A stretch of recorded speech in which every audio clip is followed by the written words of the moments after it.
ನಮಸ್ಕಾರ ಪ್ರೇಕ್ಷಕರೇ. ಬಿಸಿ ಸುದ್ದಿ news portal Chitradurga ಇವರ ಸಹಯೋಗದಲ್ಲಿ ನಡೆಯುತ್ತಿರುವ ಕೋಟೆನಾಡಿನ ಕವಿಕಾವ್ಯ ಪರಿಚಯ ಕಾರ್ಯಕ್ರಮಕ್ಕೆ ತಮಗೆ ಅಭಿಮಾನದ ಸ್ವಾಗತ ಸುಸ್ವಾಗತ. ಆತ್ಮೀಯರೇ, ಹೊರಭಾಗದಲ್ಲಿ ಆಷಾಢದ ಹಿತವಾದ ಗಾಳಿ, ತುಂತುರು ಹನಿಗಳ ಆರ್ಭಟ, ರೈತ ಹೊಲಗದ್ದೆಗಳಲ್ಲಿ ಖುಷಿಯಿಂದ ಕೆಲಸ ಮಾಡುವಂತಹ ನೋಟವನ್ನು ನೋಡ್ತಾ ಇದ್ದರೆ, ಮತ್ತೊಂದು ಕಡೆ ಸಮಾಜಮುಖಿಯಾಗಿ ತಮ್ಮನ್ನು ತಾವು ತೊಡಗಿಸಿಕೊಂಡು ವೃತ್ತಿಯಿಂದ ಶಿಕ್ಷಕಿಯಾಗಿ, ಪ್ರವೃತ್ತಿಯಿಂದ ಸಾಹಿತಿಯಾಗಿ ಬೆಳೆದವರು ಸಿರಿಗೆರೆಯ ಜ್ಯೋತಿಲಕ್ಷ್ಮಿ ಎಸ್ ಮೇಡಮ್ರವರು. ಅವರನ್ನು ಈ ದಿನದ ಈ ಒಂದು ಕಾರ್ಯಕ್ರಮಕ್ಕೆ ಸ್ವಾಗತಿಸೋಣ. ಮೇಡಮ್, ತಮಗೆ ಅಭಿಮಾನದ ಸ್ವಾಗತ. ಧನ್ಯವಾದಗಳು ಸರ್.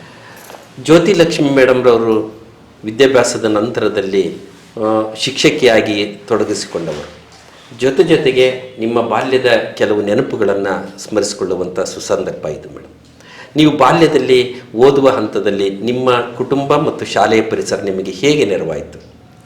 ಸರ್, ಬಾಲ್ಯದಲ್ಲಿ ನಮ್ಮದು ರೈತಾಪಿ ಕುಟುಂಬ. ನಮ್ಮ ತಂದೆ ವ್ಯಾಪಾರ ಮಾಡ್ತಿದ್ರು, ಜೊತೆಗೆ ರೈತರು ಕೂಡ ಆಗಿದ್ರು. ವ್ಯಾಪಾರ ಮಾಡ್ತಾ ನಮ್ಮ ತಂದೆ ವ್ಯಾಪಾರದ ಕಡೆಗೆ ಹೆಚ್ಚು ಗಮನ ಕೊಟ್ಟಾಗ ನಮ್ಮ ತಾಯಿನೇ ಎಲ್ಲ ರೈತದ ಕೆಲಸಗಳನ್ನು ಅವರೇ ಮಾಡ್ತಾಯಿದ್ರು. ಸುಮಾರು 50 ಎಕರೆ ನಮಗೆ ಜಮೀನಿತ್ತು. 50 ಎಕರೆ ಜಮೀನಲ್ಲಿ ನಮ್ಮ ತಾಯಿ ಪ್ರತಿದಿನ ಕೆಲಸ ಮಾಡ್ತಾ ಸಂಜೆ ನಮಗೆಲ್ಲರಿಗೂ ಕೂಡ ಅವರು ಬೆತ್ತ ಹಿಡಿಲಿಲ್ಲ, ಗದರಿಸ್ಲಿಲ್ಲ, ಬೈಲಿಲ್ಲ. ಆದರೆ ಓದುವಂಥ ದಾರಿಯನ್ನು ನಮಗೆ ಕಲ್ಪಿಸ್ಕೊಟ್ರು. ಅವ್ರು ಹೇಳ್ತಿದ್ದದ್ದು ಒಂದೇ ಮಾತು, ನೀವು ಓದ್ರಿ, ನಿಮಗೆ ನಾವು ಯಾವುದೇ ಕೆಲಸಕ್ಕೆ ಕರೆಯಲ್ಲ, ನೀವು ಓದಲಿಲ್ಲ ಅಂದರೆ ನಾವು ರೈತರ ಕೆಲಸಕ್ಕೆ ಹಚ್ಕೊಳ್ತೀವಿ ಅಂತ ಹೇಳ್ತಾಯಿದ್ರು. ಹಾಗಾಗಿ ಅವತ್ತಿನ ದಿನ ನಮ್ಮ ತಾಯಿ ಕಷ್ಟಪಡೋದ ನೋಡಿದಾಗ ನಮಗೆಲ್ಲ ಅನಿಸಿದ್ದು ಒಂದೇ, ನಾವು ಓದಲಿಲ್ಲ ಅಂತಂದರೆ ಅಥವಾ ಸರ್ಕಾರಿ ಕೆಲಸ ಆಗಲಿ ಅಥವಾ ನಮ್ಮ ಜೀವನವನ್ನು ನಾವು ರೂಪಿಸ್ಕೊಳ್ಲಿಲ್ಲ ಅಂದರೆ ನಮ್ಮ ತಾಯಿ ಹೇಗೆ ಕಷ್ಟಪಡ್ತಾರೋ ನಾವು ಕೂಡ ಅದೇ ರೀತಿ ಕಷ್ಟಪಡಬೇಕಾಗುತ್ತೆ. ಒಂದೊಂದ್ಸರಿ ತುಂಬ ಬೇಜಾರು ಮಾಡ್ಕೊಳ್ಳೋರು. ಕಷ್ಟಪಟ್ಟು ಬಿತ್ತೋರು ಮಳೆ ಬರಲಿಲ್ದಾಗ ಅದಷ್ಟು ನಷ್ಟ ಆದಾಗ ಭಾಳ ನೋವು ಪಟ್ಕೊಳ್ಳೋರು. ಅದೆಲ್ಲ ಗಮನಿಸಿದಾಗ ನಮಗನ್ಸಿದ್ದೇನು ಅಂತಂದರೆ, ನಾವು ಇದೇ ರೈತರ ಕೆಲಸವನ್ನು ಮಾಡ್ತಾ ಹೋದ್ರೆ, ರೈತರ ಕೆಲಸ ಸುಮಾರು ಅಥವಾ ಕಡಿಮೆ ಅಂತ ನಾನು ಭಾವಿಸ್ತಿಲ್ಲ. ಅವರು ಕಷ್ಟಪಡೋದನ್ನು ನೋಡಿದಾಗ ಆ ಕಷ್ಟಪಟ್ಟಕ್ಕೆ ತಕ್ಕಾದ ಬೆಲೆ ಸಿಗದೆ ಇದ್ದಾಗ ನಮ್ಮ ಮನಸ್ಸಲ್ಲಿ ಎಲ್ಲೋ ಒಂದು ಕಡೆ ಅನಿಸ್ತಿತ್ತು, ನಾವು ಓದಬೇಕು, ಚೆನ್ನಾಗಿ ಓದಿ ಕೆಲಸ ತಗೋಬೇಕು ಅಂತೇಳಿ. ಅವತ್ತಿನ ಪರಿಸ್ಥಿತಿ ಯಾವ ರೀತಿ ಇತ್ತು ಅಂತಂದರೆ, ನಮ್ಮ ತಂದೆ ಏನು ಅಂತಂದರೆ ಹೆಣ್ಮಕ್ಳನ್ನ ಹೊರಗೆ ಕಳಿಸ್ಬಾರ್ದು ಅನ್ನೋ ಒಂದು ಮನೋಭಾವನೆ ನಮ್ಮ ತಂದೆ ಅಥವಾ ನಮ್ಮ ಊರಲ್ಲಿ ಇರ್ತಕ್ಕಂಥ ಎಲ್ಲ ತಂದೆಯಂದ್ರಲ್ಲೂ ಆ ಭಾವನೆ ಇತ್ತು. ಆಗಿದ್ದಾಗ ನಮ್ಮ ತಂದೆ ಒಂದೇ ಮಾತು ಹೇಳ್ತಿದ್ರು, ಇಲ್ಲ ಹೆಣ್ಮಕ್ಳು ಹೊರಗೆ ಕಳಿಸೋದು ಬೇಡ ಅಂತ. ಆ ಸಂದರ್ಭದಲ್ಲಿ ನನ್ನ ತಾಯಿ ತುಂಬ ಧೈರ್ಯ ಮಾಡಿ ನಮ್ಮಿಬ್ರನ್ನೂ ಕೂಡ ಹೊರಗಡೆ ಕಳಿಸಿದ್ರು. ನಮ್ಮ ದೊಡ್ಡಕ್ಕವ್ರನ್ನ ಬಿಡಿಸಿದ್ರು, ನಮ್ಮ ಇಬ್ಬರು, ನನ್ನ ಮತ್ತು ನನ್ನ ಅಕ್ಕನಿಬ್ಬರನ್ನೂ ಹೊರಗೆ ಕಳಿಸಿದ್ರು. ನಾವು ಇವತ್ತಿಬ್ಬರು ಕೂಡ ಒಂದು ಉತ್ತಮವಾದ ಸ್ಥಾನವನ್ನು ಗಳಿಸಿದ್ದೀವಿ, ಶಿಕ್ಷಕ ವೃತ್ತಿಯನ್ನು ಮಾಡ್ತಾ ಇದ್ದೀವಿ. ನನ್ನ ಅಕ್ಕನೂ ಕೂಡ ಸಂಪನ್ಮೂಲ ವ್ಯಕ್ತಿಯಾಗಿ ಸರ್ಕಾರಿ ಕೆಲಸಗಳನ್ನು ಮಾಡ್ತಾ ಇದ್ದಾರೆ. ಒಟ್ಟು 5 ಜನ ಮಕ್ಕಳು ನಾವು, 2 ಗಂಡು ಮಕ್ಕಳು, 3 ಜನ ಹೆಣ್ಮಕ್ಳು. 3 ಜನ ಹೆಣ್ಮಕ್ಳು ಕೂಡ ಉತ್ತಮವಾಗಿರ್ತಕ್ಕಂಥ ಜೀವನವನ್ನು ರೂಪಿಸ್ಕೊಳ್ಳಿಕ್ಕೆ ನನ್ನ ತಾಯಿ ತುಂಬ ನೆರವಾದ್ರು, ತುಂಬ ನಮಗೆ ಸಹಾಯ ಮಾಡಿದ್ರು. ಇವತ್ತು ನಾವು ಇಲ್ಲಿ ನಿಂತು ಮಾತಾಡ್ತಿದ್ವಿ ಅಂದ್ರೆ ಅದಕ್ಕೆ ನಮ್ಮ ತಾಯಿನೇ ಕಾರಣ ಅನ್ನೋದಕ್ಕೆ ನಿಜವಾಗ್ಲೂ ನನಗೆ. ಬಹುಶಃ ನಮ್ಮ ಹಿರಿಯರು ಹೇಳಿದಾಗೆ, ಮನೆಯ ಮೊದಲ ಪಾಠಶಾಲೆ, ಜನನಿ ತಾನೇ ಮೊದಲ ಗುರು, ಜನನಿಯಿಂದ ಪಾಠ ಕಲಿತ ಜನರು ಧನ್ಯರು ಅನ್ನುವ ಹಾಗೆ, ಬಹುಶಃ ಆ ಹೊತ್ತಿನ ಒಂದು ಕಡೆ ಬರಗಾಲದ ನಾಡು, ಮತ್ತೊಂದು ಕಡೆ ಮಳೆ ಬಾರದ ಮೋಡದ ಕೆಳಗೆ ಕೈ ಹೊತ್ತು ಕೂರುವ ಸ್ಥಿತಿಯಲ್ಲಿಯೂ ಸಹ ನಿಮ್ಮನ್ನ ಹೊಟ್ಟೆ ಬಟ್ಟೆ ಕಟ್ಟಿ ನೀವೊಂದು ಉನ್ನತ ಮಟ್ಟಕ್ಕೆ ಬರ್ರಿ ಅಂತ ಹೇಳಿದ್ದ ಕಾರಣ ಇವತ್ತು ನೀವು ಅನೇಕ ಜನರಿಗೆ ಶಿಕ್ಷಕರಾಗಿ ಮಾರ್ಗದರ್ಶನ ಮಾಡುವಂಥ ಒಂದು ಅವಕಾಶ ಇದೆ. ಯಾಕೆಂದರೆ ಅನುಭವದಿಂದ ಗಳಿಸಿದ್ದು ಭಾಳಷ್ಟು ಎಫೆಕ್ಟಿವ್ ಆಗುತ್ತೆ ಅಂತೇಳಿ.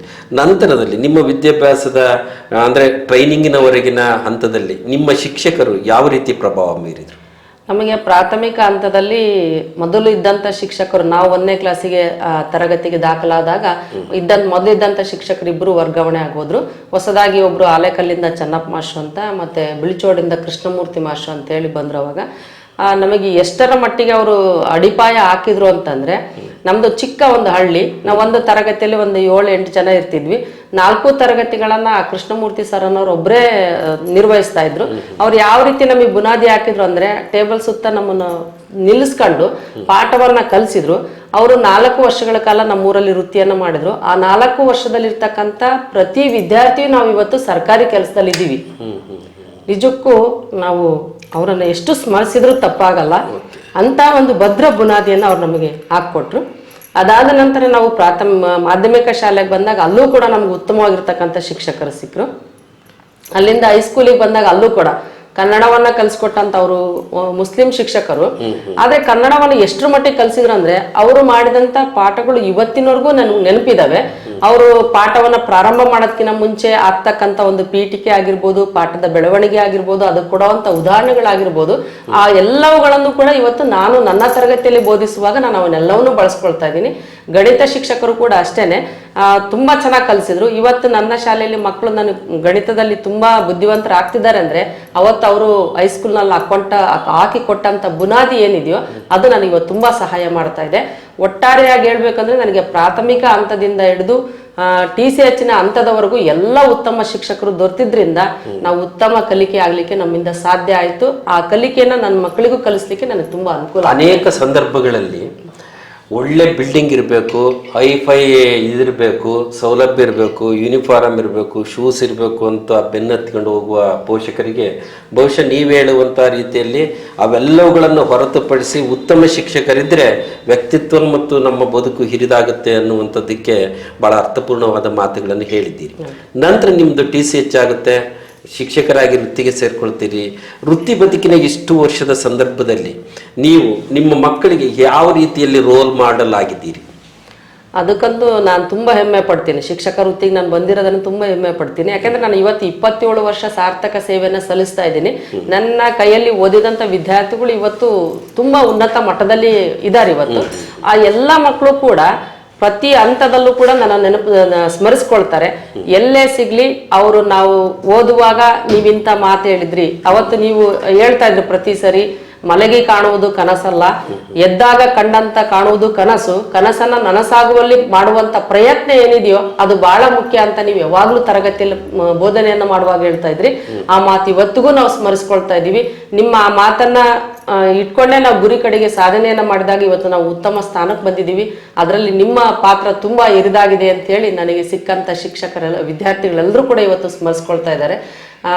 ಎಲ್ಲೇ ಯಾವುದೇ ನಾನು ಕಲಿಸಿದಂತ ಯಾವುದೇ ವಿದ್ಯಾರ್ಥಿಗಳನ್ನ ನೀವು ಇವತ್ತು ಸಂದರ್ಶನ ಮಾಡಿದ್ರೆ ಆ ಮಕ್ಕಳ ಬಾಯಲ್ಲಿ ನನ್ನ ಹೆಸರು ಖಂಡಿತ ಬರುತ್ತೆ. ಅದಕ್ಕೆ ನನಗೆ ತುಂಬಾ ಖುಷಿ ಆಗ್ತದೆ. ಬಹುಶಃ ನಾವು ಅಂದ್ಕೊಳ್ತೀವಿ ನಮ್ಮ ಹೊಟ್ಟೆಯಲ್ಲಿ ಇಂಥದ್ದೊಬ್ಬ ಒಳ್ಳೆ ಮಗು ಹುಟ್ಟಬೇಕು, ನಾನೊಬ್ಬ ಒಳ್ಳೆ ಅಪ್ಪ ಅಮ್ಮ ಆಗಬೇಕು ಅಂತ ಕನಸು ಕಾಣೋದಿಂದಲ್ಲಿ ನಮ್ಮ ಗರ್ಭದಲ್ಲಿ ಜನಿಸ್ತೇ ಇದ್ರು ನಮ್ಮ ಜ್ಞಾನದ ಸಿರಿಯಿಂದ ಈ ಬದುಕನ್ನು ಕಟ್ಟಿಕೊಂಡಂಥ ಅನೇಕ ಮಕ್ಕಳು ನಮ್ಮ ಮಕ್ಕಳು ಅನ್ನುವಂಥ ಹೆಮ್ಮೆ ಶಿಕ್ಷಕರಿಗೆ ಮಾತ್ರ ಸಿಗೋದು.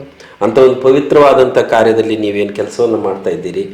ಈ ಕೆಲಸದ ಜೊತೆಯಲ್ಲಿ ಒಂದು ಕಡೆಗೆ ಹೆಣ್ಣು ಮಕ್ಕಳಿಗೆ ವೃತ್ತಿ ಬದುಕು, ಮತ್ತೊಂದು ಕಡೆ ಸಾಮಾಜಿಕವಾದಂತಹ ಸಾಂಸಾರಿಕ ಬದುಕು, ಇವೆರಡರ ಹೊಂದಾಣಿಕೆಯಲ್ಲಿ ನಿಮ್ಮ ಮನೆಯವರು ಸಹ ನಟರಾಜ್ ಸರ್ ಅವರು ಪಶುವೈದ್ಯಕೀಯ ಇಲಾಖೆಯಲ್ಲಿ ಕೆಲಸ ಮಾಡ್ತಾ ಇರೋದ್ರಿಂದ ಈ ವೃತ್ತಿಯ ಸಂಘರ್ಷಗಳೇನಾದರೂ ಬರೋದುಂಟಾ? ಇಲ್ಲ, ಆ ತರದ ಸಂದರ್ಭಗಳೇನೂ ಬಂದಿಲ್ಲ. ನನ್ನ ವೃತ್ತಿಗೆ ಅವರು ಸಹಕಾರ ನೀಡಿದ್ದಾರೆ, ಅವರ ವೃತ್ತಿಗೆ ನಾನು ಸಹಕಾರ ನೀಡಿದೀವಿ. ಹಾಗಾಗಿ ನಮ್ಮಲ್ಲಿ ಯಾವುದೇ ರೀತಿಯ ಸಂಘರ್ಷಗಳು. ಹಾಗಾದ್ರೆ ಅನ್ಯೂನ್ಯತೆಯಿಂದ ಸಮಯಕ್ಕೆ ಸರಿಯಾಗಿ ಕೆಲಸ ಕಾರ್ಯಗಳನ್ನು ಮುಗಿಸ್ಕೊಂಡು ವೃತ್ತಿ ಮಾಡೋದ್ರಲ್ಲಿ ಯಾವುದೇ ರೀತಿಯಾದಂಥ ಅಹಂ ಆಗಲಿ ಈಗೋ ಆಗಲಿ ಅಡ್ಡಿ ಬರೋದಿಲ್ಲ ಅಂತೀರಿ. ಜೊತೆಗೆ ನೀವೀಗ ಈ ವೃತ್ತಿ ಬದುಕಿನ ಜೊತೆಗೆ ನಿಮ್ಮ ಕೆಲವು ಹವ್ಯಾಸಗಳನ್ನು ಒಂದಷ್ಟು ಪರಿಚಯ ಮಾಡಿ. ಹೌದು, ನನ್ನ ಹವ್ಯಾಸಗಳು ಅಂತಂದ್ರೆ ನಾನು ಕವನ ಬರಿತೀನಿ. ಕವನಗಳಲ್ಲಿ ಚುಟುಕುಗಳನ್ನ ಬರಿತೀನಿ, ಗಜಲ್ಗಳನ್ನ ಬರಿತೀನಿ, ಜಡೆ ಕವನಗಳನ್ನ ಬರಿತೀನಿ. ಅದರ ಜೊತೆಗೆ ಕಿರು ನಾಟಕಗಳನ್ನ ಬರೀಲಿಕ್ಕೆ ಪ್ರಾರಂಭ ಮಾಡಿದೆ. ಈ ಕವನ ನಾವು ನಮ್ಮ ಪ್ರತಿಭೆಯನ್ನ ಅನಾವರಣಗೊಳಿಸ್ಲಿಕ್ಕೆ ಕವನಗಳನ್ನ ಬರೀಲಿಕ್ಕೆ ಪ್ರಾರಂಭ ಮಾಡಿದೆ. ಸುಮಾರು ಈ ಮೊಬೈಲ್ ನಲ್ಲಿ ಗ್ರೂಪ್ಗಳಲ್ಲಿ ಈ ಕವನಗಳನ್ನ ಬರೆದು ಸುಮಾರು ಪ್ರಶಸ್ತಿಗಳನ್ನ ಪಡ್ಕೊಂಡಿದೀವಿ. ಹಾಗೆ ನೇರವಾಗಿ ಕಾರ್ಯಕ್ರಮಗಳಿಗೂ ಹೋಗಿ ಕೂಡ ಕವನಗಳನ್ನ ಪ್ರಸ್ತುತಪಡಿಸ್ಬಿಟ್ಟು ಅಲ್ಲಿ ನಾವು ಮೆಚ್ಚುಗೆಯನ್ನು ವ್ಯಕ್ತಪಡಿಸ್ಕೊಂಡಿರೋದನ್ನ ಕೇಳಿದ್ವಿ. ಈ ಕಿರುನಾಟಕಗಳನ್ನ ಬರೀಲಿಕ್ಕೆ ಯಾಕೆ ಪ್ರಾರಂಭ ಮಾಡಿದೆ ಅಂತಂದ್ರೆ ನಮ್ಮ ಶಾಲಾ ಮಕ್ಕಳಿಗೆ ಕೆಲವಾರು ರಾಷ್ಟ್ರೀಯ ಹಬ್ಬಗಳು ಬರ್ತವೆ. ಈಗ ಸಂಭ್ರಮ ಶನಿವಾರ ಅಂತ ಬರ್ತಾ ಇದೆ. ಈಗ ಒಂದೊಂದು ಕಾರ್ಯಕ್ರಮಗಳನ್ನ ನಮಗೆ ಕೊಡ್ತಾರೆ. ಒಂದು ಶನಿವಾರದಲ್ಲಿ ಮಾದಕ ವಸ್ತುಗಳ ವ್ಯಸನ ಅದ್ರ ಬಗ್ಗೆ ಕೊಡ್ತಾರೆ, ಇನ್ನೊಂದು ಶನಿವಾರದಲ್ಲಿ ವಿಕಲಚೇತನ ಮಕ್ಕಳ ಬಗ್ಗೆ ಕೊಡ್ತಾರೆ, ಇನ್ನೊಂದು ಶನಿವಾರದಲ್ಲಿ ಪೌಷ್ಟಿಕ ಆಹಾರಗಳ ಬಗ್ಗೆ ಕೊಡ್ತಾರೆ.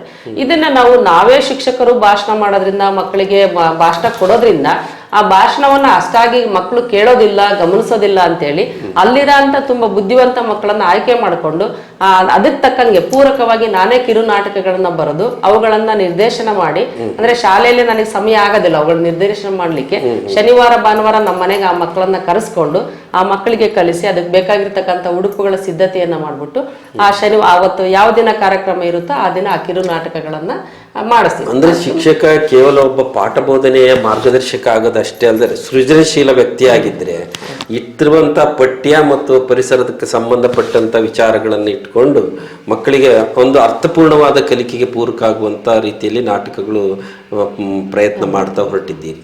ಈ ನಾಟಕ ಮತ್ತು ಅಭಿನಯ ಜೊತೆಗೆ ಸಂಗೀತ, ಈ ಕವನ ರಚನೆ, ಇವುಗಳ ಕಾರಣಕ್ಕಾಗಿ ನಿಮಗೆ ನಿಮ್ಮ ವೃತ್ತಿ ಎಷ್ಟರ ಮಟ್ಟಿಗೆ ಗೌರವವನ್ನು ತಂದುಕೊಟ್ಟಿದೆ? ಇವತ್ತು ಮಕ್ಕಳು ಕೆಲವೊಂದು ತರಗತಿಗಳಿಗೆ ವಿಷಯಗಳನ್ನ ಹಂಚಿಕೆ ಮಾಡ್ಕೊಂಡಾಗ ಎಲ್ಲೋ ಒಂದೆರಡು ತರಗತಿಗಳು ನಮ್ಗೆ ಸಿಕ್ಕಿರಲ್ಲ. ಆ ಸಂದರ್ಭದಲ್ಲಿ ಆ ಮಕ್ಕಳನ್ನ ನಾವು ಈ ಪಠ್ಯೇತರ ಚಟುವಟಿಕೆಗಳಿಗೆ ತೊಡಸ್ಕೊಂಡಾಗ ಪಾಠ ಬೋಧನೆ ಮಾಡುವಂತ ಶಿಕ್ಷಕರಿಗೆ ಎಷ್ಟು ಗೌರವ ಕೊಡ್ತಾರೋ, ಈ ಪಠ್ಯೇತರ ಚಟುವಟಿಕೆಗಳಿಗೆ ಆ ಮಕ್ಕಳನ್ನ ತೊಡಗಿಸ್ಕೊಂಡಾಗ್ಲೂ ಕೂಡ ಅಷ್ಟೇ ಗೌರವ ಸಿಗುತ್ತೆ. ಈ ಕಿರುನಾಟಕಗಳಲ್ಲಿ ಇನ್ನೊಂದು ವಿಷಯ ಹೇಳ್ಬೇಕು ನಮಗೆ, ನಮ್ಮ ಸಿರಿಗೆರೆ ಹತ್ರ ಅಲ್ಲಿ ಜಾನ್ ಮೈನ್ಸ್ ಅಂತ ಒಂದು ಮೈನಿಂಗ್ ಕಂಪನಿ ಇದೆ. ಅದು ವಿಶ್ವ ಪರಿಸರ ದಿನಾಚರಣೆ, ಆಮೇಲೆ ಸ್ವಚ್ಛತಾ ಪಕ್ವಾಡು, ಮತ್ತೆ ಅವರಲ್ಲಿ ಮೈನ್ಸ್ ಇಂದ ಒಂದು ಕಾರ್ಯಕ್ರಮವನ್ನು ಮಾಡ್ತಾರೆ. ಈ 3 ಕಾರ್ಯಕ್ರಮಗಳಿಗೆ ನಮ್ಮ ಶಾಲೆಗೆ ನಾನು ನಾಟಕಗಳನ್ನ ಬರೆಯೋದ್ರಿಂದ 3 ಅವಕಾಶಗಳನ್ನ ನಮ್ಮ ಶಾಲೆಗೆ ಕೊಡ್ತಾರೆ. ಸುತ್ತ ಅಷ್ಟು ಶಾಲೆಗಳಿದ್ರು ಕೂಡ, ಯಾಕಂದ್ರೆ ಹೇಳಿದಂತ ಕೆಲಸಗಳನ್ನ ನಾವು ಅಚ್ಚುಕಟ್ಟಾಗಿ ನಿರ್ವಹಿಸ್ಕೊಡ್ತೀವಿ ಅಂತ ಹೇಳಿ ನಮ್ಗೆ ಆ ಕಾರ್ಯಕ್ರಮಗಳನ್ನ ಕೊಟ್ಟಾಗ ನಮ್ಮ ಮಕ್ಕಳು ಅಲ್ಲಿ ನಾಟಕಗಳನ್ನ ಅಭಿನಯಿಸೋದ್ರಿಂದ ಒಳ್ಳೊಳ್ಳೆಯ ಬಹುಮಾನಗಳನ್ನು ಕೂಡ ಅವರು ನಮ್ಮ ಮಕ್ಕಳಿಗೆ ಕೊಡ್ತಾರೆ. ಹಾಗಾಗಿ ಪ್ರತಿ ಸರಿ ನಮ್ಮ ಮಕ್ಕಳು ವರ್ಷ ಪ್ರಾರಂಭ ಆದ ತಕ್ಷಣಕ್ಕೆ ಜೂನ್ 5ನೇ ತಾರೀಕು ವಿಶ್ವ ಪರಿಸರ ದಿನಾಚರಣೆ, ಮಿಸ್ ಇವತ್ತು ಯಾವ ನಾಟಕ ಕಲಿಸ್ತೀರಿ, ಈ ಸರಿ ಮೈನ್ಸಿಗೆ ಹೋಗಕ್ಕೆ ಯಾವ ನಾಟಕ ಕಲಿಸ್ತೀರಿ, ಅದ್ರಲ್ಲಿ ನಾವು ಭಾಗವಹಿಸ್ತೀವಿ ಅಂತ ಹೇಳಿ ತುಂಬಾ ಖುಷಿಯಿಂದ ಪ್ರೋತ್ಸಾಹದಿಂದ ಬರ್ತಾರೆ. ಹಾಗಾಗಿ ಎಲ್ಲ ಮಕ್ಕಳು ಕೂಡ 1ನೇ ತರಗತಿಯಿಂದ 7ನೇ ತರಗತಿವರೆಗೂ ಎಲ್ಲಾ ಮಕ್ಕಳಿಗೂ ಕೂಡ ನಾನು ಪರಿಚಿತವಾಗಿರ್ತೀನಿ. ಹಾಗೆ ನನಗೆ ಗೌರವವನ್ನು ಕೂಡ ಆ ಮಕ್ಕಳು ಕೊಡ್ತಾರೆ. ಬಹುಶಃ ಇಂಥದೊಂದು ಸದಾವಕಾಶ ಕೊಟ್ಟಂತ ಇಲಾಖೆ ಮತ್ತು ನಮ್ಮ ಪರಿಸರ, ನಮ್ಮ ಸಂಸಾರ, ಇವೆಲ್ಲವುಗಳನ್ನು ಒಂದಷ್ಟು ಸ್ಮರಿಸ್ಕೊಂಡು ಮುಂದೆ ಹೋಗೋದಾದ್ರೆ, ನೀವು ಭಾಗವಹಿಸಿದ ಸಭೆ ಸಮಾರಂಭ ಮತ್ತು ಕವನ ವಾಚನದ ಸಂದರ್ಭಗಳಲ್ಲಿ ಅನೇಕ ಪ್ರಶಸ್ತಿಗಳನ್ನು ನಿಮ್ಮ ಮಡಿಲಿಗೆ ಏರಿಸಿಕೊಂಡಿದ್ದೀರಿ. ಅಂತ ಕೆಲವು ಪ್ರಶಸ್ತಿಗಳ ಪರಿಚಯ ಮಾಡಿಕೊಡಿ. ಮೊದಲನೇದಾಗಿ ನನ್ನ ವೃತ್ತಿಗೆ ಸಂಬಂಧಪಟ್ಟಂತ ಈ ನೇಷನ್ ಬಿಲ್ಡರ್ಸ್ ಅವಾರ್ಡ್ಸ್ ಅಂತ ಹೇಳಿ ಪ್ರಶಸ್ತಿಯನ್ನ ಘೋಷಣೆ ಮಾಡಿದ್ರು. ಅದಕ್ಕೆ ನಮ್ಮ ಇಲಾಖೆಯಲ್ಲಿ ಏನು ಒಂದು ಪ್ರೊಸೀಜರ್ ಏನಿದೆ ಅಂತಂದ್ರೆ, ಅದಕ್ಕೆ ನಾವು ಪ್ರಶಸ್ತಿಗಾಗಿ ಅರ್ಜಿ ಹಾಕ್ಬೇಕು. ಅದು ನಾನು ಒಪ್ಪದೇ ಇರುವಂತ ಒಂದು ವಿಚಾರ. ಯಾಕೆಂದ್ರೆ ನನಗೆ ಅರ್ಜಿ ಹಾಕಿ ಪ್ರಶಸ್ತಿಯನ್ನ ತಗೊಳ್ಳಕ್ಕೆ ನನಗೆ ಮನ್ಸಿಲ್ಲ. ಯಾವುದೇ ಕಾರಣಕ್ಕೂ ನಾನು ಪ್ರಶಸ್ತಿಗೆ ಅರ್ಜಿ ಹಾಕೋದಿಲ್ಲ ಅಂತ ಹೇಳಿ ಈ ನೇಷನ್ ಬಿಲ್ಡರ್ಸ್ ಅವಾರ್ಡ್ ಅಲ್ಲೂ ಕೂಡ ನಾನು ಅದನ್ನೇ ಹೇಳಿದೆ. ಅದಕ್ಕೆ ಅವರು ಯಾರು ಇದನ್ನ ನನ್ನನ್ನು ಗುರುತಿಸಿದ್ರು, ಆ ಶಿಕ್ಷಣಾಧಿಕಾರಿಗಳು, ಆಯ್ತು ನೀವು ಪ್ರಶಸ್ತಿಗೆ ಅರ್ಜಿ ಹಾಕದೇ ಇದ್ರು ಕೂಡ ನಿಮ್ಮ ಕಾರ್ಯವನ್ನ ಗಮನಿಸಿ ನಾವು ಈ ಪ್ರಶಸ್ತಿಗೆ ನಿಮ್ಮನ್ನು ಆಯ್ಕೆ ಮಾಡಿದೀವಿ, ನೀವು ಬಂದು ಅಲ್ಲಿ ಸ್ವೀಕರಿಸಬೇಕು ಅಂದ್ರು. ನನ್ನ ಅರ್ಜಿ ಹಾಕ್ದೆ ನನ್ನನ್ನು ಗುರುತಿಸಿ ಕೊಡುವಂತ ಯಾವುದೇ ಪ್ರಶಸ್ತಿ ಆದ್ರೂ ನಾನು ಸ್ವೀಕರಿಸ್ತೀನಿ. ಹಾಗಾಗಿ ನೇಷನ್ ಬಿಲ್ಡರ್ಸ್ ಅವಾರ್ಡ್ಸ್ ಅನ್ನ ನನ್ನ ಶಿಕ್ಷಕ ವೃತ್ತಿಗೆ ಸಂದಂತ ಗೌರವ ಅಂತ ಹೇಳಿ ಅದನ್ನ ಬಂದು ಮೊದಲನೇದಾಗಿ ನಾನು ಸ್ವೀಕರಿಸಿದೆ. ನನಗದು ಎಲ್ಲ ಪ್ರಶಸ್ತಿಗಳಿಗಿಂತ ಅತಿ ಮುಖ್ಯವಾಗಿರ್ತಕ್ಕಂಥ ಪ್ರಶಸ್ತಿ ಅಂತ ಹೇಳಿ. ಈಗಲೂ ಕೂಡ ತಾಲೂಕು ಜಿಲ್ಲೆ ಅಲ್ಲೆಲ್ಲ ಪ್ರಶಸ್ತಿಗಳಿಗೆ ಹಾಕ್ಲಿಕ್ಕೆ ಅರ್ಜಿಯನ್ನ ಕೇಳ್ತಿದ್ದಾರೆ. ಆದ್ರೆ ನಾನು ಅರ್ಜಿ ಹಾಕಿ ಪ್ರಶಸ್ತಿಯನ್ನ ನಾನು ಹೇಳ್ತೀನಿ, ನನಗೆ ವಿದ್ಯಾರ್ಥಿಗಳು ಕೊಡುವಂತ ಏನು ಗೌರವದ ಪ್ರಶಸ್ತಿ ಇದೆಯೋ ಅದೇ ಎಲ್ಲದಕ್ಕಿಂತ ಅತ್ಯುನ್ನತವಾಗಿರ್ತಕ್ಕಂಥ ಪ್ರಶಸ್ತಿ ಅಂತೇಳಿ ನಾನು ಅದನ್ನು ಭಾವಿಸಿದ್ದೀನಿ. ಹಾಗಾಗಿ ಇಲಾಖೆಯಿಂದ ಕೊಡುವಂತ ಯಾವುದೇ ಅರ್ಜಿ ಹಾಕಿ ಪಡೆಯುವಂತ ಪ್ರಶಸ್ತಿಯನ್ನು ನಾನು ಖಂಡಿತ ಪಡೆಯಲ್ಲ. ಅದ್ರ ಜೊತೆಗೆ ಈ ಸಾಹಿತ್ಯ ಕ್ಷೇತ್ರಗಳಲ್ಲಿ ಸಿಗ್ತಕ್ಕಂಥ ಪ್ರಶಸ್ತಿಗಳಲ್ಲಿ ಬಸವಚೇತನ ಪ್ರಶಸ್ತಿ ಅಂತ ಹೇಳಿ ಒಂದು ಅಥಣಿಯಲ್ಲಿ ನಡೆದಂತ ಕಾರ್ಯಕ್ರಮ, ನಾವು ಬರೆದಂತ ಕವನಗಳನ್ನ ಗುರುತಿಸ್ಬಿಟ್ಟು ಸಾಹಿತ್ಯ ಕ್ಷೇತ್ರದ ಸೇವೆಯನ್ನ ಗಮನಿಸಿ ಬಸವಚೇತನ ಪ್ರಶಸ್ತಿಯನ್ನ ಕೊಟ್ಟರು. ಅದ್ರ ಜೊತೆಗೆ ದಾವಣಗೆರೆಯಲ್ಲಿ ವಿಶ್ವ ಹಿಂದೂ ಪರಿಷತ್ತು ನಡೆಸ್ತಕ್ಕಂಥ ಒಂದು ಸಾಹಿತ್ಯ ಗ್ರೂಪ್ ಇದೆ, ಅದರಿಂದ ಸಾಹಿತ್ಯ ಭೂಷಣ ಅಂತ ಪ್ರಶಸ್ತಿಯನ್ನ ಕೊಟ್ಟರು. ಸೃಷ್ಟಿ ಸಿರಿ ಅಂತ ಹೇಳಿ ಹೊಸಪೇಟೆಯಲ್ಲಿ ನಡೆದಂತ ಕಾರ್ಯಕ್ರಮದಲ್ಲಿ ಪ್ರಶಸ್ತಿಯನ್ನ ಕೊಟ್ಟರು. ಅದರ ಜೊತೆಗೆ ಸ್ವರ್ಣ ಫೌಂಡೇಶನ್ ಅವರು ದಾವಣಗೆರೆಯಲ್ಲಿ ಒಂದು ಕಾರ್ಯಕ್ರಮವನ್ನು ಮಾಡಿದ್ರು, ಅದರ ರಾಜ್ಯ ಮಟ್ಟದಲ್ಲಿ ಕರ್ನಾಟಕ ರಾಜ್ಯೋತ್ಸವ ಪ್ರಶಸ್ತಿಯನ್ನ ನೀಡಿದ್ರು. ಈ ಎಲ್ಲ ಪ್ರಶಸ್ತಿಗಳು ಏನ್ ಮಾಡ್ತಾ ಇದಾವೆ ಅಂದ್ರೆ ಇನ್ನೂ ಜವಾಬ್ದಾರಿಗಳನ್ನ ಜಾಸ್ತಿ ಮಾಡ್ತಾ ಇದ್ದಾವೆ. ಹೆಚ್ಚೆಚ್ಚು ಕವನಗಳನ್ನ ಬರೀಲಿಕ್ಕೆ, ಸಾಹಿತ್ಯದಲ್ಲಿ ನಮ್ಮನ್ನ ತೊಡಗಿಸ್ಕೊಳ್ಳಲಿಕ್ಕೆ, ಆಮೇಲೆ ಈ ಸಾಹಿತ್ಯ ರಚನೆ ನನ್ನ ವಿದ್ಯಾರ್ಥಿಗಳನ್ನ ಕಲಿಸ್ಲಿಕ್ಕೂ ಕೂಡ ನನಗೆ ತುಂಬಾ ಅನುಕೂಲ ಆಗ್ತಾ ಇದೆ. ಸಾಹಿತ್ಯ ರಚನೆ ಒಂದ್ ಕಡೆ, ಸಾಹಿತ್ಯದ ಸೇವೆ ಆದ್ರೆ ಇನ್ನೊಂದ್ ಕಡೆಗೆ ನನ್ನ ಮಕ್ಕಳ ಕಲಿಕೆಯಲ್ಲಿ ನಾನು ಅದನ್ನು ತೊಡಗಿಸ್ಕೊಳ್ತೀನಿ ಅನ್ನೋದಕ್ಕೆ ನನಗೆ ತುಂಬಾ ಖುಷಿ ಇದೆ. ಇಂತಹ ಒಂದಷ್ಟು ಪ್ರಶಸ್ತಿಗಳ ಕಾರಣಕ್ಕಾಗಿ ನಿಮ್ಮ ಜವಾಬ್ದಾರಿ ಹೆಚ್ಚಿಸಿಕೊಂಡು ಈಗ ಸುಮಾರು 100 ಕವನಗಳನ್ನು ಬರೆದು ಅವನ್ನು ಪ್ರಸ್ತುತಪಡಿಸಿ ಮೆಚ್ಚುಗೆ ಪಾತ್ರ ಆಗಿದೆ. ಈ ಹೊತ್ತಿನ ಈ ಸಂದರ್ಭದಲ್ಲಿ ಪ್ರೇಕ್ಷಕರಿಗೆ ಹೇಳ ಬಯಸುವಂತ ಒಂದು ಕವನವನ್ನ ಈಗ ನೀವು ವಾಚನ ಮಾಡಿ. ನಾನು ಮೊದಲನೇದಾಗಿ ಶಿಕ್ಷಕ ವೃತ್ತಿಗೆ ಸೇರಿದ್ರಿಂದ ಶಿಕ್ಷಕರಿಗೆ ಸಂಬಂಧಪಟ್ಟಂತ ಕವನವನ್ನೇ ನಾನು ಹೇಳಲಿಕ್ಕೆ ಬಯಸ್ತೀನಿ. ಕವನದ ಶೀರ್ಷಿಕೆ ಜ್ಞಾನದ ಕಣ್ಣು ಅಂತ ಹೇಳಿ. ಜ್ಞಾನದ ಕಣ್ಣು. ಸಕಲ ಕಲೆಗಳ ಮಹಾನ್ ತಪಸ್ವಿ, ಮಕ್ಕಳ ಮನೋಮಂದಿರದ ಮೂರ್ತಿ, ಮುಗ್ಧ ಮನಸ್ಸುಗಳ ಪ್ರತ್ಯಕ್ಷ ದೈವ, ಮಣ್ಣಿನ ಮುದ್ದೆಗೆ ಜೀವ ತುಂಬುವ ಕಲಾಕಾರ, ಮಣ್ಣಿನ ಮುದ್ದೆಗೆ ಜೀವ ತುಂಬುವ ಕಲಾಕಾರ, ಬೆಳಗಿನೊಳಗಿನ ಮಹಾ ಬೆಳಗು, ಮನೆಗಳ ಬೆಳಗಿಸುವ ಅಣತೆ, ಶಿಕ್ಷಣಕ್ಕೆ ಅಡಿಗಲ್ಲು ಹಾಕುವ ನಿರ್ಮಾತೃ, ಭವಿಷ್ಯ ರೂಪಿಸುವ ಕರ್ತೃ, ಬಾಳಲು ದೀಕ್ಷೆ ಕೊಡುವ ಸದ್ಗುರು, ಮರುಜನ್ಮ ಕೊಡುವ ಮಾರ್ಗದರ್ಶಕರು, ಮುಕ್ಕೋಟಿ ದೇವರಿಗೂ ಮಿಗಿಲಾದವರು, ಹೊಸ ಆಯಾಮ ಸೃಷ್ಟಿಸುವ ಯುಗ ಪ್ರವರ್ತಕರು, ಮಾನವೀಯ ಮೌಲ್ಯಗಳ ಬಿತ್ತುವವ, ಆದರ್ಶ ವಿದ್ಯಾರ್ಥಿಗಳ ಕೊಡುಗೆ ನೀಡುವವ, ಸುಂದರ ಸದೃಢ ಸಮಾಜ ಕಟ್ಟುವವ, ಉಳಿಯಿಂದ ಮೂರ್ತಿ ಕೆತ್ತುವ ಶಿಲ್ಪಿಯುವ, ಗುರುವೇ ಜ್ಞಾನದ ಕಣ್ಣು ಭುವಿಗೆ, ಒತ್ತಿಸುವರು ಸುಜ್ಞಾನದ ದೀವಿಗೆ, ಪ್ರಣಾಮ ಅರ್ಪಿಸುವೆ ವಿದ್ಯಾದಾತನಿಗೆ, ಗುರು ಸ್ಮರಣೆಯೇ ಗುರು ಕಾಣಿಕೆ ಗುರುವಿಗೆ. ಧನ್ಯವಾದಗಳು. ಬಹಳ ಅರ್ಥಪೂರ್ಣವಾದಂತಹ ಒಂದು ಶಿಕ್ಷಕ ವೃತ್ತಿ ಮತ್ತು ಶಿಕ್ಷಕರ ವ್ಯಕ್ತಿತ್ವವನ್ನು ಪ್ರತಿಬಿಂಬಿಸ್ತಕ್ಕಂಥ ಕವನ ಇದು. ಒಂದು ಕಡೆ ಸರ್ವಜ್ಞನ ಒಂದು ಮಾತು ನೆನಪಾಗ್ತದೆ, ತಂದೆಗೂ ಗುರುವಿಗೂ ಒಂದು ಅಂತರ ಉಂಟು, ತಂದೆ ತೋರುವನು ಗುರುರಾಯ ಬಂಧನವ ಕಳೆವ ಸರ್ವಜ್ಞ ಅನ್ನುವಂತೆ ಈ ಶೈಕ್ಷಣಿಕವಾದಂತಹ ಪ್ರಗತಿಯಲ್ಲಿ ಶಿಕ್ಷಕ ಬಹಳಷ್ಟು ಶ್ರಮವಹಿಸಿ ಕೆಲಸವನ್ನು ಮಾಡೋದ್ರಿಂದ ಅವರ ಭವಿಷ್ಯ ಮತ್ತು ಸಮಾಜಕ್ಕೆ ಉಜ್ವಲ ಭವಿಷ್ಯ ಇದೆ ಅನ್ನೋದನ್ನು ನಾವು ಅನೇಕ ನಿದರ್ಶನಗಳಲ್ಲಿ ನೋಡಿದ್ದೇವೆ. ಮತ್ತೊಂದು ಕವನವನ್ನು ನೀವು ಪ್ರೇಕ್ಷಕರೊಂದಿಗೆ ಹಂಚಿಕೊಳ್ಳಿ. ಈ ಕವನದ ಶೀರ್ಷಿಕೆ ಜ್ಞಾನದ ಯೋಗ. ಬುದ್ಧನನ್ನ ಕುರಿತು ರಚಿಸಿದಂಥ ಕವಿತೆ. ಉದಯಿಸಿತ್ತು ಅಂತಃಕರಣದ ಕುಡಿ, ಸಮಾಜಕ್ಕೆ ನೀಡಿದರು ಮುತ್ತಿನಂತ ನುಡಿ, ಬರೆದಾಯಿತು ಮಾನವೀಯತೆಯ ಮುನ್ನುಡಿ, ಇತಿಹಾಸದಲ್ಲಿ ರಾರಾಜಿಸುತ್ತಿವೆ ಹೊನ್ನುಡಿ, ಸುಖ ವೈಭವಗಳ ಪರಿತ್ಯಾಗ, ತ್ಯಜಿಸಿದರು ಅರಮನೆಯ ಭೋಗ, ಹುಡುಕಿದರು ದುಃಖದ ಮೂಲ ಜಾಗ, ತವಕಿಸಿ ಪಡೆದರು ಜ್ಞಾನದ ಯೋಗ, ಅನ್ವೇಷಿಸಿದರು ಪಾರಮಾರ್ಥಿಕ ಸತ್ಯ, ಹುಡುಕಿದರು ದುಃಖಕ್ಕೆ ಕಾರಣ ಪ್ರತಿನಿತ್ಯ, ಹಿಂಸೆಯ ಬಗ್ಗೆ ಯೋಚಿಸಲಿಲ್ಲ ಅನಗತ್ಯ, ಮನಗಂಡರು ಉಪದೇಶಗಳ ಅತ್ಯಗತ್ಯ, ಲೌಕಿಕ ಜೀವನದ ಕಷ್ಟ ಕಾರ್ಪಣ್ಯಗಳು, ಮಾನವನ ಜೀವನದ ಸಂಕಷ್ಟಗಳು, ಆಲೋಚಿಸುವಂತೆ ಮಾಡಿದವು ತಿರುವುಗಳು, ಬದಲಿಸಿದರು ಜೀವನದ ತೀರ್ಮಾನಗಳು, ಶ್ರಮಿಸಿದರು ಸರ್ವ ಜನರ ಏಳಿಗೆಗೆ, ಚಿಂತಿಸಿದರು ಸಮಾಜದ ಹೊಳತಿಗೆ, ದಾರಿ ದೀಪವಾದರು ಶ್ರೇಯಸ್ಸಿಗೆ, ಜ್ಞಾನ ಜ್ಯೋತಿ ಹಚ್ಚಿದರು ಜೀವನದ ಬದುಕಿಗೆ, ಸ್ವತಃ ಪರೀಕ್ಷಿಸು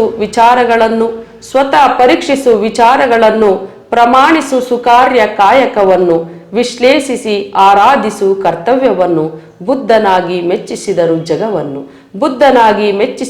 ಜಗವನ್ನು, ಬುದ್ಧ ಪರಿವರ್ತನೆಯ ಅರಿಕಾರ, ಸುವರ್ಣಾಕ್ಷರದಲ್ಲಿ ಬರೆದನು ಇತಿಹಾಸಕಾರ, ಮೆರೆದರು ಮಾನವೀಯತೆಯ ಮಮಕಾರ, ಶಿಷ್ಟತೆಯ ಬೆಳೆಸಿದ ಸೂತ್ರಧಾರ. ಧನ್ಯವಾದಗಳು. ಸಾಮಾನ್ಯ ಕುಟುಂಬದಲ್ಲಿ ಹುಟ್ಟಿದಂತಹ, ಅಂದರೆ ಒಂದು ರಾಜ ಕುಟುಂಬದಲ್ಲಿ ಹುಟ್ಟಿದ ಒಬ್ಬ ಸಾಮಾನ್ಯ ವ್ಯಕ್ತಿ ತನ್ನ ಇಚ್ಛಾಶಕ್ತಿ ಮತ್ತು ತಪಶಕ್ತಿಯ ಕಾರಣಕ್ಕಾಗಿ ಒಂದು ಹೊಸ ಧರ್ಮದ ಉದಯಕ್ಕೆ ಕಾರಣ ಆಗಿದ್ದು, ಅವನ ವ್ಯಕ್ತಿತ್ವ ಇತರರ ಮೇಲೆ ಪ್ರಭಾವ ಬೀರಿದ್ದು, ಅಂತಹ ಒಬ್ಬ ವ್ಯಕ್ತಿಯ ಕುರಿತಾದಂತಹ ನಿಮ್ಮ ಕವನದ ಸಾಲುಗಳು ಮನಮುಟ್ಟುವಂತಿದ್ದವು ಮೇಡಮ್. ಅಂದರೆ ಒಬ್ಬ ಶಿಕ್ಷಕ ರಾಷ್ಟ್ರ ರಕ್ಷಕನಾಗಿ ಏನೆಲ್ಲ ಮಾಡೋದಕ್ಕೆ ಸಾಧ್ಯತೆ ಇದೆ ಅನ್ನುವ ಹಲವು ಸಾಧ್ಯತೆಗಳನ್ನು ನಿಮ್ಮೊಟ್ಟಿಗೆ ಮಾತನಾಡಿದಾಗ ನನಗೆ ಕಂಗೊಳಿಸ್ತು. ಹಾಗಾಗಿ ಈ ಹೊತ್ತಿನ ಇಂತಹ ಒಂದು ಸಂದರ್ಭದಲ್ಲಿ ನಿಮ್ಮ ಅಭಿಪ್ರಾಯ ಅನಿಸಿಕೆಗಳನ್ನು ಹಂಚಿಕೊಂಡಿದ್ದೀರಿ, ಕವನವನ್ನು ವಾಚಿಸಿದ್ದೀರಿ.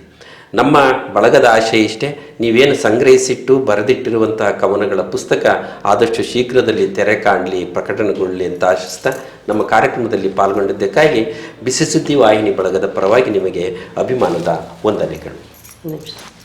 ಇಲ್ಲಿ ಎಲೆಮರೆಕಾಯಿಯಂತೆ ಸುಮಾರು ಪ್ರತಿಭೆಗಳು ಎಲ್ಲೋ ಅಡಗಿ ಕುಳಿತಿರ್ತವೆ. ಅಂಥ ಪ್ರತಿಭೆಗಳನ್ನು ಗುರುತಿಸಿ ಇಂಥ ಒಂದು ಮುಖ್ಯ ವಾಹಿನಿಗೆ ತರ್ತಕ್ಕಂಥ ನಿಮ್ಮೆಲ್ಲರ ಕರ್ತವ್ಯಗೆ ನನ್ನ ಅಭಿಮಾನದ ನುಡಿವಂದನೆಗಳು. Thank you. ಹಾಗೆಯೇ ಪ್ರೇಕ್ಷಕರೇ, ಮುಂದಿನ ವಾರ ಮತ್ತೊಬ್ಬ ಕವಿ ಮಿತ್ರರೊಂದಿಗೆ ನಿಮ್ಮನ್ನು ಭೇಟಿಯಾಗ್ತೀನಿ. ಅಲ್ಲಿವರೆಗೂ ನಮಸ್ಕಾರ.